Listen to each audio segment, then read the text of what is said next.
Oke, baik. Bismillahirrahmanirrahim. Assalamualaikum warahmatullahi wabarakatuh. Saya Joko Nur Fitrianto, CGP dari Kabupaten Pemalang.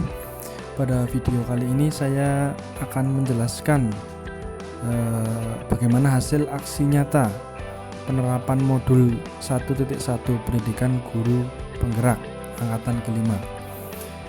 Jadi di sini saya akan memaparkan hasil aksi nyata saya di modul 1.1 tentang pemikiran Ki Hajar Dewantoro terhadap pembelajaran. Oke, langsung saja. Untuk penerapan pemikiran Ki Hajar Dewantoro yang saya ambil adalah di sini pemikiran tentang pendidikan yang berhamba pada murid dan pendidikan yang membentuk budi pekerti. Ya, dimana menurut pemikiran Ki Hajar Dewantoro, pendidikan yang bagus adalah istilahnya adalah seolah-olah berhamba pada murid.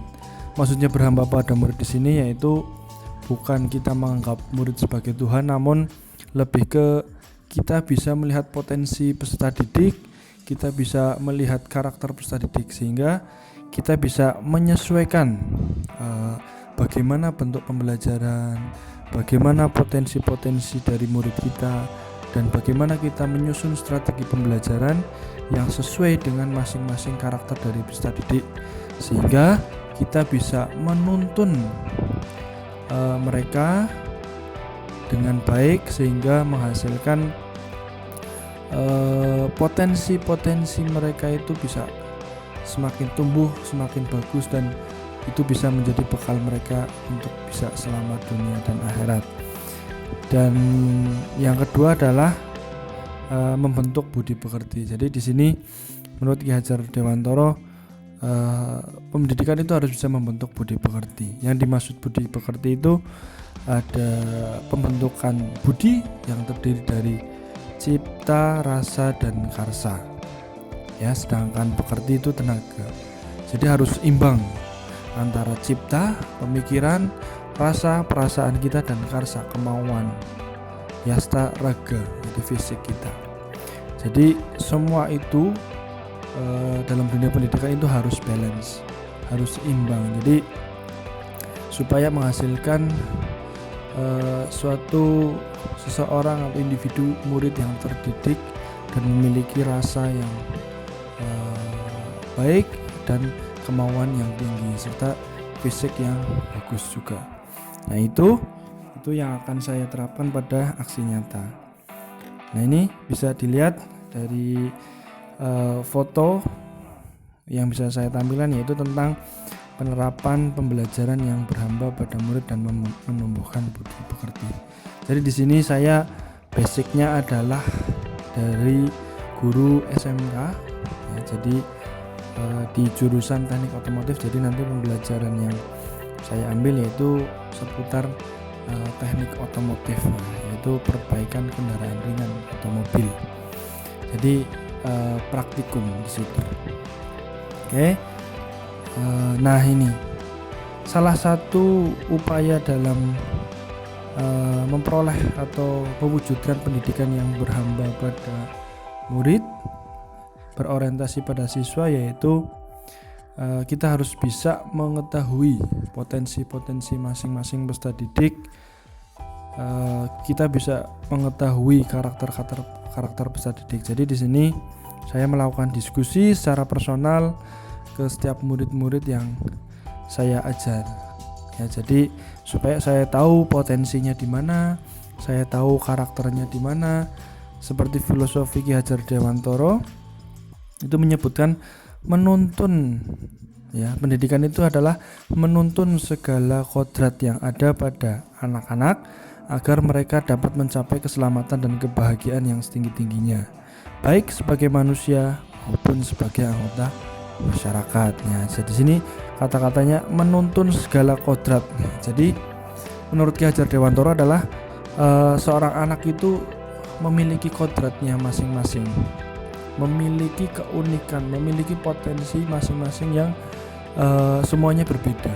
Jadi ibaratkan anak yang kembar sekalipun itu memiliki karakter dan potensi yang berbeda-beda. Maka di sini penting sekali untuk melakukan analisis diagnostik atau berdiskusi secara personal ke murid-murid kita supaya kita tahu potensinya di mana, karakternya bagaimana, dan kebutuhan pendidikan yang seperti apa yang akan kita sediakan.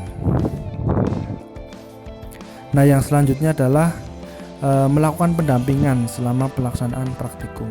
Ya, jadi memang menurut Ki Hajar Dewantoro adalah proses pendidikan itu adalah menuntun, dimana menuntun itu tidak terlepas dari kita selalu mendampingi proses belajar, kita selalu mendampingi segala aktivitas yang dilakukan oleh peserta didik atau murid supaya hasilnya baik dan mereka tidak istilahnya salah arah ya, atau salah dalam pembelajaran. Jadi walaupun kita orientasi kepada murid, jadi kita tidak serta-merta membiarkan peserta didik atau murid berjalan dengan sendirinya. Kita harus tetap mendampingi selalu, mengoreksi jika ada kesalahan, ya meluruskan jika ada kesalahan di sana sini.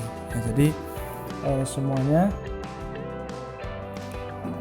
Jadi kehadiran kita di tengah-tengah pembelajaran itu sangat diperlukan.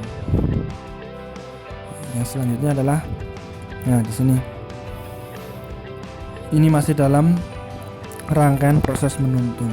Jadi anak diberi kebebasan, namun pendidik itu sebagai pamong, ya, yang memomong dalam memberi tuntunan dan arahan agar anak tidak kehilangan arah dan membahayakan dirinya.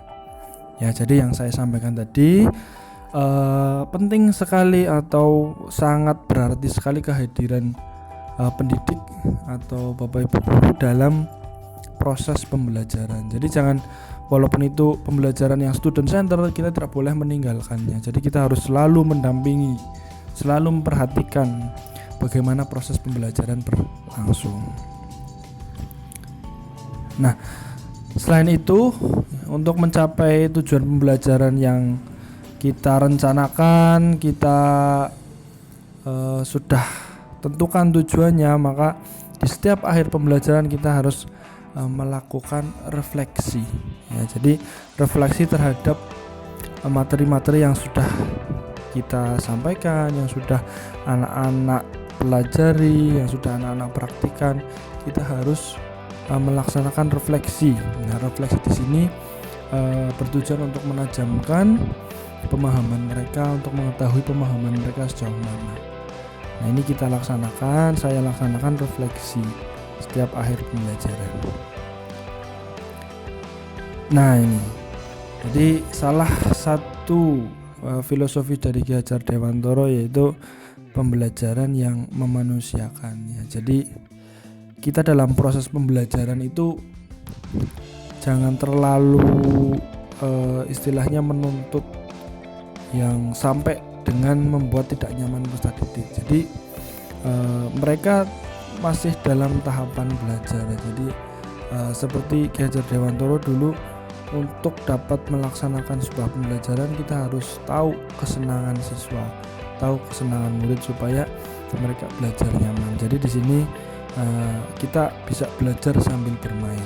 Yang penting tujuan pembelajaran tercapai. Jadi kalau mereka merasa enjoy, merasa menikmati pembelajaran, tidak terkekang, tidak merasa terintimidasi, mereka akan lebih dapat berkembang, lebih dapat menguasai materi dengan baik dan perasaannya juga senang.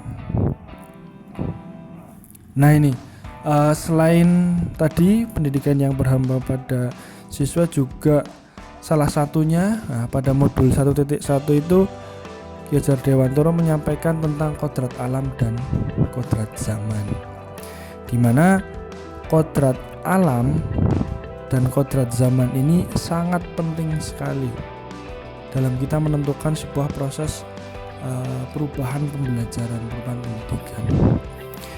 Kodrat alam yaitu segala sesuatu yang terjadi di lingkungan kita, baik itu lingkungan sosial maupun budaya di sekitar kita. geografis juga termasuk kodrat alam. Jadi dalam melaksanakan proses pembelajaran kita harus bisa menyesuaikan dengan kodrat alam, menyesuaikan dengan kebudayaan sekitar, menyesuaikan dengan kondisi alam sekitar, menyesuaikan dengan kondisi sosial budaya sekitar. Ya, di sini saya menanamkan budaya gotong royong karena memang budaya gotong royong masih sangat kental sekali atau erat sekali di lingkungan tempat sekolah saya berada. Ya, jadi di situ budaya gotong royong saya tanamkan dengan praktikum dengan kelompok.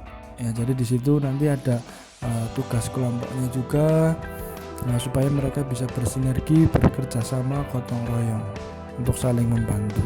Nah, selain itu juga ada kodrat zaman, dimana di sini kodrat zaman diartikan yaitu tentang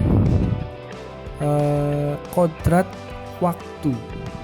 Jadi pada zaman apa kita sekarang ini, ya mungkin 20 tahun yang lalu akan sangat berbeda dengan sekarang. Ya, eranya berbeda sekali. Kalau mungkin dulu kita belajar dengan membaca buku di perpustakaan, nah sekarang sudah zamannya berbeda. Kita bisa mengakses e-book, kita bisa mengakses internet di mana saja. Ya. Jadi kita kebudayaan global juga sudah gampang sekali mempengaruhi kita. Jadi kita harus bisa menyesuaikan. Ya, di sini aksi nyata saya yaitu berkolaborasi dengan industri sekolah saya. Jadi berkolaborasi dengan DHJ supaya materi-materi atau teknologi-teknologi otomotif yang terkini itu kita tidak ketinggalan. Jadi teknologi otomotif 20 tahun yang lalu pasti akan sangat berbeda dengan teknologi otomotif zaman sekarang. 5 tahun ke depan mesti akan berbeda lagi ya. Maka itu harus selalu memperhatikan kodrat alam dan kodrat zamannya. Nah, ini yang terakhir adalah tadi proses pembentukan budi pekerti yang seimbang. Jadi dalam proses pembelajaran kita harus bisa menumbuhkan budi pekerti di situ, di mana budi itu ada cipta, karsa, rasa. Cipta, rasa, dan karsa, sedangkan pekerti adalah olahraga atau fisik. Ya, jadi dalam praktikum ini sudah kita dapatkan semua. Di situ ada pemikiran, untuk memikirkan pemecahan masalah, sebuah masalah atau teknik servis dan sebagainya, itu pemikiran. Nah, rasa. Nah, ini rasa kebersamaan, rasa gotong royongnya. Nah, ini juga terbentuk di situ dalam proses pembelajaran. Kemauan. Nah, ini kemauan untuk melaksanakan proses praktikum, kemauan untuk menyelesaikan segala proyek yang sudah diberikan. Nah, ini di sini juga dibentuk. Dan yang terakhir adalah olahraga atau fisik. Nah, di sini bisa dilihat itu di situ juga mengolah fisik juga. Jadi berkeringat, terus bisa bergerak, menggerakkan tubuh, itu akan membangun atau membentuk otot-otot mereka, fisik mereka menjadi lebih siap untuk menghadapi tantangan ke depannya. Ya, terima kasih. Itu mungkin sedikit penerapan aksi nyata terhadap modul 1.1 tentang pemikiran Ki Hajar Dewantara. Oke, baiklah, terima kasih. Itu saja video dari saya tentang aksi nyata penerapan modul 1.1 pendidikan guru penggerak angkatan ke-5. Semoga apa yang saya sampaikan ini bisa menjadi inspirasi buat saya sendiri untuk pribadi ataupun teman-teman seluruh guru di seluruh Indonesia. Masih sangat kurang sekali, banyak kekurangan di sana sini. Saya mohon maaf. Semoga kedepannya saya bisa meningkatkan kompetensi saya di bidang pendidikan menurut profil pelajar, menurut pemikiran Ki Hajar Dewantara. Baik, terima kasih semuanya.